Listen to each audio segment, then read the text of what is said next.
Welcome to the Fantasy Forecast with Grindberg and bigz. It's the start and sit show, week 4. How are you guys doing? It's Grindberg and bigz. No Schultze.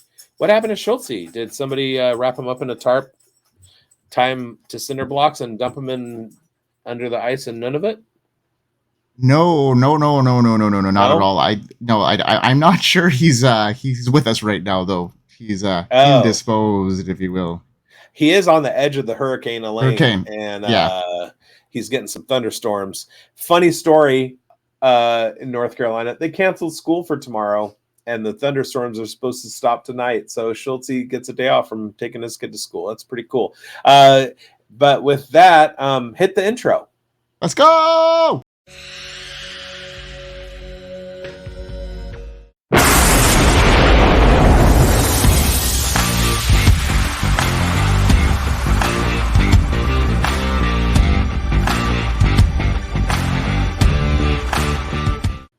All right, welcome to the Fantasy Forecast with Grindberg and bigz. Not Thursday, but week 4 start and sit show. We are here with you. We're going to go over some starts and sits. Hopefully, you win. But first, we, unlike certain political figures in the U.S. and Canada, like how I spread that out and didn't point at anybody specifically, we are not going to escape accountability. We're going to talk about our studs and duds from last week. Who are your studs and duds from last week, Mike? I did not have a great week, actually. So, ironically, bigz takes the week that we both aren't very successful with, and we want to become accountable. So, we're going to be accountable to our viewers, and we're going to be accountable for our starts and sits. So, last week I told everybody to start JSN. Didn't have a great week. He didn't have a good week whatsoever. So he finished as a wide receiver 59. Jared Goff was one of my starts, and he finished as the QB 19. So, he didn't win you a week, didn't kill you, but definitely not start worthy. I told you to sit Aaron Jones. That's probably my worst one, probably all year so far. That beat. It might be your worst, but I have that beat. Yeah, it's been my worst one all year. And then I told you to sit Christian Kirk, who finished as the wide receiver 23, which wasn't horrible, but he had his best game of the year. So, I was off the mark last week, and I promised to be better this week. But weeks 1 and 2, we smashed. So let's revamp. bigz, how did you do last week? I do just want to point out that Christian Kirk helped me win. Not only win, but score the most points ever for a week in one of my leagues. All right. So I said to start Olave and Shaheed. Olave finished at the wide receiver 10, so that was fine. I said to start DeAndre Swift. I'm sorry. I'll go back to Shaheed. Shaheed finished with 0 points. But you know what? Because I put my money where my mouth is, and my starts and sits that I share with you, I do in my lineups. Some of my most important leagues, I had Shaheed in the lineup, and he got me 0 points too. So I apologize if you listened to me, but it was good process. I also said to start DeAndre Swift. Here's the thing. He finished as RB 45, which is not good. But more than that, he lost his job. So Roschon Johnson has been part of our waiver wire pickups. I've been telling people to pick him up.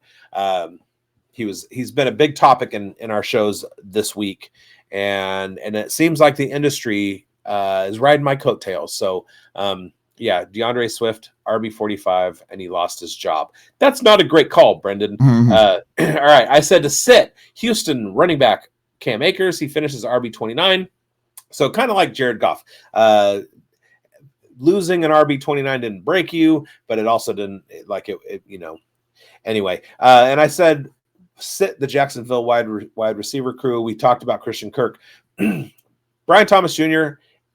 finished at wide receiver 44, and then Gabe Davis and Parker Washington finished at wide receiver 82. So I nailed that one because none of those guys helped. Yeah. So, folks, we're going to get better this week, and we already know we're better because we've got some strong takes headed into the weekend, and we're going to get into our starts and sits now. And do you want to do your first start, Biggs? I mean, you're first on the show sheet. All right, I'll do the first one then. I'm going to talk about my first start of the week, and that is Dallas Goddert.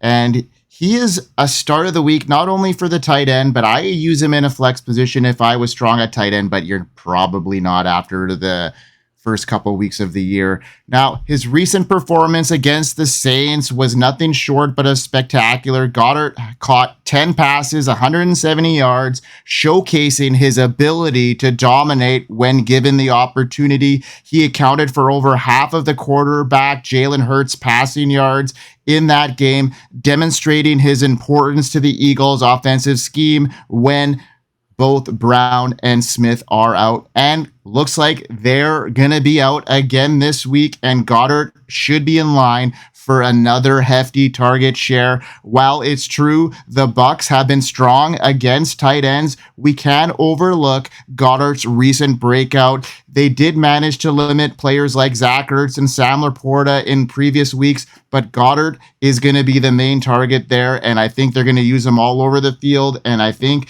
in terms of the matchup, yes, they are tough against tight ends, but they are all facing, they could be also facing key receivers. So if Brown and Smith are both unable to play, Goddard to the moon. I think he's going to be a really compelling case as my start of the week for the tight end position in week 4. I like him a lot too, especially if Devontae Smith does not play. We saw last week what Dallas Goddard can put on the field for Jalen Hurts, and if the Eagles can go out there and they can win with Dallas Goddard and Jalen Hurts and Saquon Barkley, they're going to be okay. All right, my bigz start number 1 is going to be New England slot wide receiver Demario Douglas. Now, the Patriots are going up against the 49ers, which means that they could find themselves behind. Jacoby Brissett is not a great quarterback, but they also could go back to Drake May. And we watched Demario Douglas last week have 9 targets. He was the Patriots target leader in 2023. So if that trend holds, Demario Douglas will be getting quite a few catches. He might benefit from Drake May. Once Drake May came into the game, he hit Demario Douglas a few more times. But when we look at the statistics, San Francisco gives up 56% of their points per game in fantasy at the wide receiver position to the slot. That's 20.9 points per game. That signals a big day for Demario Douglas, 16.2 for the wideouts. Demario Douglas is going to be the guy to go to in that situation. And so he's my number 1 sit. If we dig a little bit deeper, the 49ers have been absolutely average against the pass. So Demario Douglas with another 9 target day or even more with Brissett and maybe even Drake May throwing him the ball, he should finish as a very startable wide receiver. Yes, that's a good call. Slot wide receivers there against the 49ers, like you mentioned, they're very favorable. And good call on the start of the week there. I'm going to get into my second start of the week, and he's coming off a monster game, and that is Deontay Johnson. And his recent performance against the Raiders, sorry, Biggs, he went 8 for 14 for 122 yards and a touchdown. It not only highlighted his ability to produce big plays, but demonstrated how he has become a vital part of that Panthers offense. With Andy Dalton at the helm, Johnson has found his groove, making him a reliable option in fantasy leagues. Looking ahead in week 4, Johnson faces the Cincinnati Bengals, who boast the 8th ranked pass defense, allowing for 168 passing yards per game. This matchup prevents a challenge, but an opportunity. They gave up big games to Rashee Rice and Terry McLaurin, so don't discount that opportunity. While the Bengals defense is strong, Johnson's recent performance indicates he can exploit even tough matchups. His ability to create separation and Dalton's willingness to target him frequently. He received 14 targets last week, and I think that is going to continue with Adam Thielen sidelined. So that connection, this is going to be another big week for Deontay Johnson, and I think his season is about to explode. The opportunity's there. The quarterback is there. Canales is there. Deontay Johnson to the moon this week, Biggs. Love it. It's what we've been waiting for. Those of us who drafted with a hero RB approach or a bully RB approach, and we were taking your Jonathan Taylors and your highly valued running backs, and then kind of not fading wide receiver, but just waiting a little bit until we got to the likes of Deontay Johnson, knowing that he is an elite separator. We thought that was going to happen with Dave Canales working his magic on Bryce Young. Turns out, funny thing happened on the way to stardom. It wasn't Bryce Young. It was Andy Dalton. And Deontay Johnson absolutely showed what we thought he could do against Vegas, and he's going to be doing it for the whole rest of the season. They're pretty dialed in with their relationship. Awesome. Okay, who do you got? My second start is going to be Christian Watson. Now, he hasn't had a great season, but he is going up against a Minnesota defense that absolutely stuffs the run. They're the second best defense against the run in terms of yardage. So Josh Jacobs isn't going to be able to get much room. Jordan Love ostensibly should be back, and he's going to be finding Christian Watson down the sideline running his wind sprints. Minnesota's not terrible against the pass. Looking into the numbers a little bit, they average 27 yards per game more than the average defense. Looking a little bit deeper into the matchup, we have we have Minnesota giving up 23.9 points per game to the wide receivers. That's a clip of 65% of the fantasy points that they allow is to guys lined up wide. That doesn't signal a great day for Jaden Reed, but it does signal a good day for Christian Watson if he can get his body down the field. So he's my start. I think he's going to break into the top 36 at least this week. All right. Well, hopefully, Jordan Love is back and he looks good. And I think everybody wants to see a healthy return for him to the lineup. So let's go. Let's go, Christian Watson.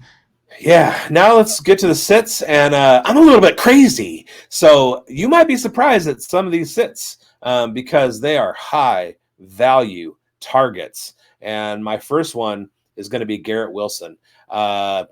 I don't think Garrett Wilson is going to have a very good game. He's going up against Pat Surtain. Pat Surtain Jr. is one of the best cornerbacks in the game. He's not exactly the Jets cornerback, but he's enough in his own right. And when we start breaking things down, we start seeing that the Denver Broncos defense is very, very good against the pass. In fact, they've allowed the fewest yards per game through the air in the entire NFL. Going deeper, let's go deeper.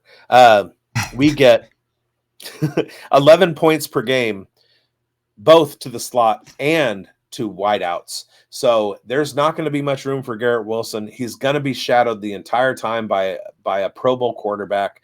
They're going to be able to control the Jets are going to be able to control the game with Breece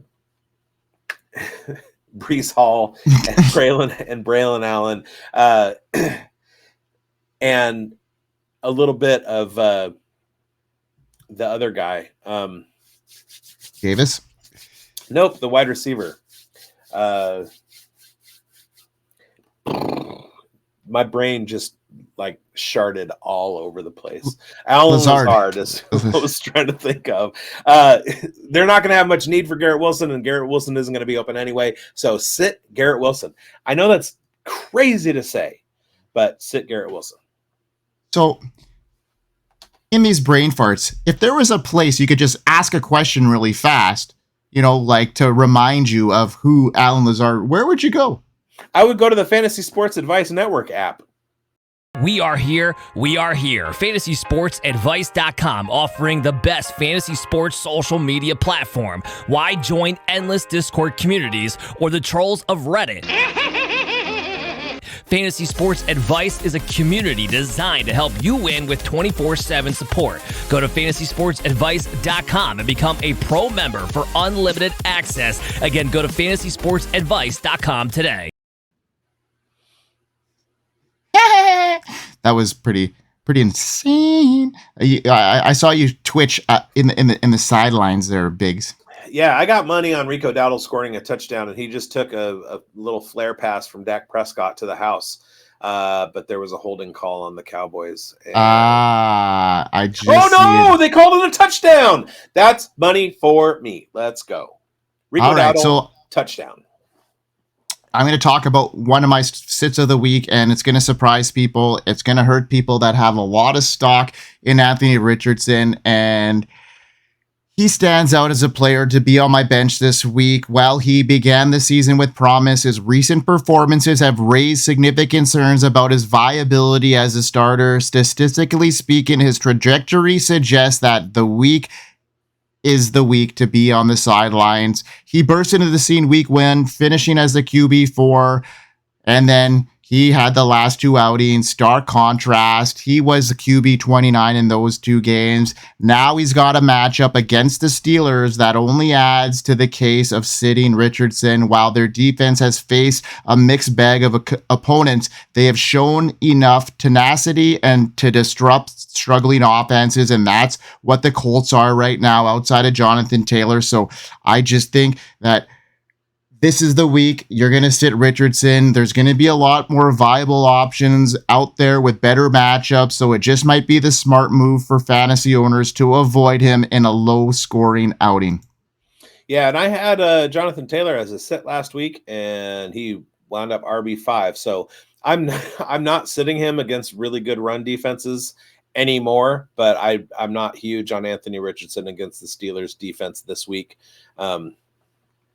Yeah, so I'm gonna get to my next one. Look at us, like we're like sitting all these first and second rounders. What is wrong with us?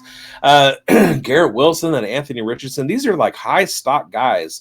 And my next one is you could say he's even higher stock. This is not a second rounder. This is not even just a first rounder. This is a mid first rounder. We're talking 105, 106. Amon-Ra St. Brown. Get him out of your lineup. Now, the reason that I say that is because as good as the Broncos defense is, the Seattle Seahawks defense is almost that good. They allow 41 fewer yards per game than the average defense in the passing game. They also allow fewer points than Denver to slot receivers. Now, I know that Amon-Ra is a movable wide receiver, and he lines out wide quite a bit, but Seattle also is very, very good against wideouts. They don't do so hot. So I'm absolutely sitting Amon-Ra St. Brown and his 11 projected points. Bold as bold can be. And Biggs got a tough matchup. So if you got better options than that, I'm not sure you will, but that's a tough one to sit. I am putting somebody in the starting lineup. I'm dropping Amon-Ra St. Brown to the slot and pulling him out and sticking in the slot Jahmyr Gibbs. And I just went to Twitter and changed my headline name to Jahmyr Bigz. There he goes. The big boy is back. All right. So my last sit, and it hurts me because I got a lot of shares of this fantasy football player, and that is Rachaad White. What? He was like RB5 last year. Yeah, I know, and I just think that this situation is getting murkier. I love White. I think he still has that opportunity in that offense. I think he's still going to emerge. I'm still not high on Bucky Irving. There's still a lot of situations out there where people are really high on him. I'm going to be contradictive of that, and I just don't think there's a spot for him as a workhorse back in that offense. And but this week I'm sitting Rachaad White, and it's a tough one. I think that Bucky has emerged a little bit there in order to take some of those touches away, but his share will dwindle a little bit because of that, and that's Rachaad White's. The upcoming matchup against the Eagles adds another layer of concern. The Eagles defense has shown some vulnerability against the run, but they've also demonstrated the ability to shut down strong rushing attacks, holding the Saints, Alvin Kamara, to very minimal yardage, and the Saints as a whole to just 89 yards. And this defense can contain the run effectively. White could find himself struggling again in a game that's, it's looking like it's going to be a lower scoring game at this stage because, we got 2 wide receivers questionable. I think Philly's going to really try and rely on the run, slow things down. And I think with 2 banged up wide receivers on the other end of the ball, it might be more of a rushing attack, and they're going to try and stack the box against White. And you might see Bucky Irving getting more playing time there. So I'm a little less hesitant to be starting him with, seeing how that situation will evolve. And I'm still very high on Rachaad White, as the outcome of the future in this offense. This week is a tough matchup, and I just want to see how Bucky Irving plays a little bit more in this offense before I make him an automatic start. But it's murky right now there in Tampa, Biggs. And I know we're both White owners in a lot of our leagues, and this doesn't bode well. But I think these scat backs that are smaller, they're going to have a role. They're going to take out of that role, but when push comes to shove, I think it's going to be Rachaad White in there getting those most important opportunities. What do you think? I think it's going to be, the game is going to be slowed way down by the Philadelphia Eagles rushing attack. Sitting Rachaad White is a hard one to swallow, but you got to do it. I'm not necessarily even sold on Bucky Irving, but Philly has a pretty good run defense. It's going to be the Evans and Godwin show unless one of them can't go. And then it's Jalen McMillan. Let's go. Jalen McMillan breakout.